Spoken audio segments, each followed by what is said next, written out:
අයිබෝවන් අද අපි කතා කරන්නේ දියවැඩියාව එහෙම නැත්නම් සීනි අමාරුව පාලනය කරගන්න උදව් වෙන අපේ රැට බොන්න පුළුවන්. නැත්නම් රාත්‍රී පාන වර්ග 7ක් පිළිබඳව තමයි අද අපි කතා කරන්නේ.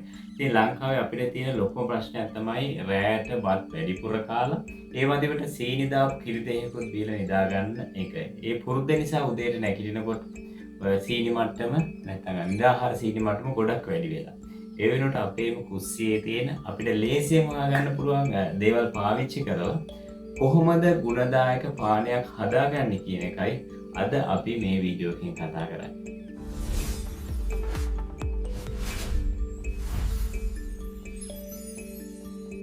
ඉතින් අපි රාත්‍රියේ පිටි සහිත ආහාර ඒ කියන්නේ මොනවද? බත්, පාන්, ඉන්දියාප්ප වගේ දේවල් කෑවහම රුධිරයේ සීනි වේගයෙන් ඉහළ යනවා. ඊට පස්සේ පාන්දර වෙනකොට සීනි මට්ටම ගොඩාක් පහළ වැටෙන්න පුළුවන්. මේ නිසා නිින්දත් එක දිගට වෙන්නේ නිින්ද කැඩෙනවා.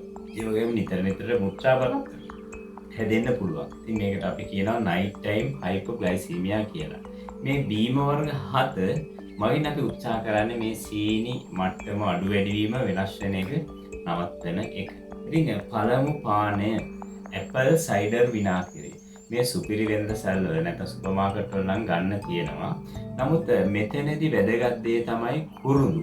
ලෝකේ හොඳම කුරුඳු තියෙන අපේ රටේනේ. ඉතින් ඒ නිසා මේ කඩේ තියෙන බාල කුරුඳු පාවිච්චි නොකර අපේම පිරිසිදු එහෙම නැත්නම් සැබෑ කුරුඳු. ඒකට අපි කියනවා සිලෝන් සිනමන් කියලා. මේ කුරුඳු කුඩු ස්වල්පයක් මේකට එකතු කරගත්තාම පුළුවන් අපිට මේ පානය හදාගන්න. ඉතින් මේ අපේ ඉන්සුලින් හෝමෝනේ හරියට වැඩ කරන්න උදව් වෙනවා කියලා පරීක්ෂණ වලිනුත් හොයාගෙන තියෙනවා. දෙවෙනි පානය විදිහට අපි කතා කරන්නේ චැමමයිල් තේ. මේ ස්නායු ලිහිල් කරලා නිින්ද ගෙන දෙනවා. හැබැයි ඔබට චැමමයිල් හොයාගන්න නම් ටිකක් අමාරුයි. අපේ දේශීය ආදේශකයක් තමයි රණවරා පානය.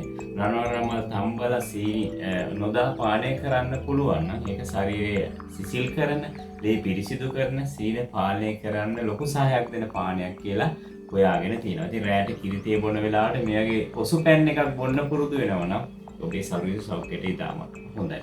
ඉතින් ඊළඟ එක. ඉතින් මේක නම් අපේ අත්තම්මලා කුඩා කාලේ ඉඳන්ම අපිට පුරුදු කරපු දෙයක්. කහ සහ ඉඟුරු මිශ්‍ර කිරි එකක් ඔබට පුළුවන් එළකිරි හෝ පොල් කිරි පාවිච්චි කරලා හදාගන්න. කහ කුඩු තේ හැඳි භාගයක් එක්ක ගම්මිරිස් කුඩු ටිකක් එකතු කරලා ගම්මිරිස් දැම්මම තමයි අර කහවල ගුණය ඇඟට උරන්නේ කියලා හොයාගෙන තියෙනවා. ඉතින් මෙය ඇඟේ තියෙන දැවිල්ල මහන්සිය නැති කරන්න හොඳ ඒ වගේ නැති කරනවා වගේම හොඳ නිින්දක් ලබා දෙන්න උදව් කරනවා කියලා හොයාගෙන තියෙනවා. ඉතින් අපේ ගෙවතු වල නිකම්ම හැදෙන කෝමාරිකා ගැන අපි දන්නේ ඉතාම අඩුයි. කෝමාරිකා මදේ තියෙන ජෙල් එක හොඳට හොදලා කහ පාට විෂ යන්න හොඳට හොදන්න ඕනේ. වතුරත් එක්ක බ්ලෙන්ඩ් කරලා බොන්න. මේක බඩේ ગેස්ට්‍රයිටිස් වලට වගේම අග්න්‍යාසයේ නිරෝගීභාවයට අංක 1 ඔසුවක් කියලා හොයාගෙන තියෙනවා. පස්වෙනි කාරණය බර්බෙරින්. මේ නම අලුත් වුණාට බර්බෙරින් බහුලව තියෙන දේශීය ඖෂධයක් තමයි වෙනිවැර්. ඉතින් මේ ආයුර්වේදයේ වෙනිවැර් කසාය දෙන්නේ විස නසන්න සහ සීනි පාලනයට. ඉතින් බටහිර ලෝකයේ බර්බෙරින් කැප්සූල් බොනකොට අපිට පුළුවන් පිරිසිදු වෙනිවැල් තම්බපු වතුර කෝප්පයක් බොන්න. ඇතරම් සීනි නොදා බොන්න පුළුවන් නම් වඩා හොඳයි.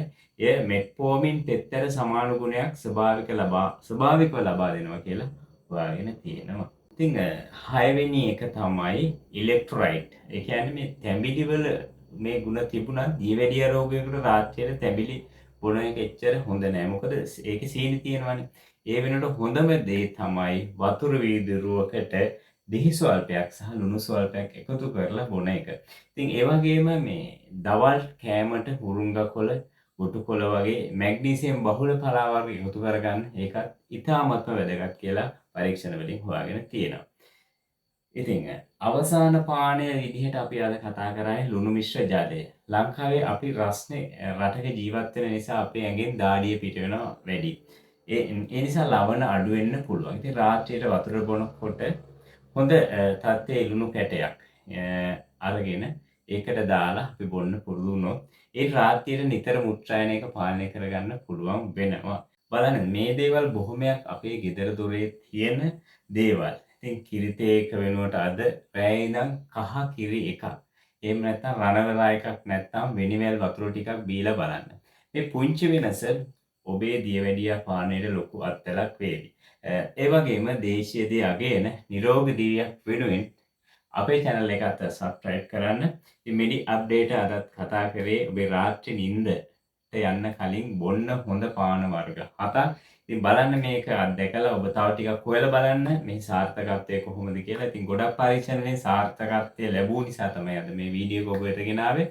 ඉතින් නැවත වරක් කියන්නේ අපි subscribe කරන්න bell icon එක click කරන්න. ප්‍රශ්න ගැටලු මේ හැමදේම comment section එකේ comment කරන්න. ඉතින් තවත් කෙනෙකුට දැනගන්න ඔබට share කරන්න පුළුවන් මේ වීඩියෝ එක. එහෙනම් ළඟදී ඊළඟ වැඩසටහනෙන් හමු වීමේ බලාපොරොත්තුෙන් සමු ගන්නවා. ඔබට සුබ දවසක්.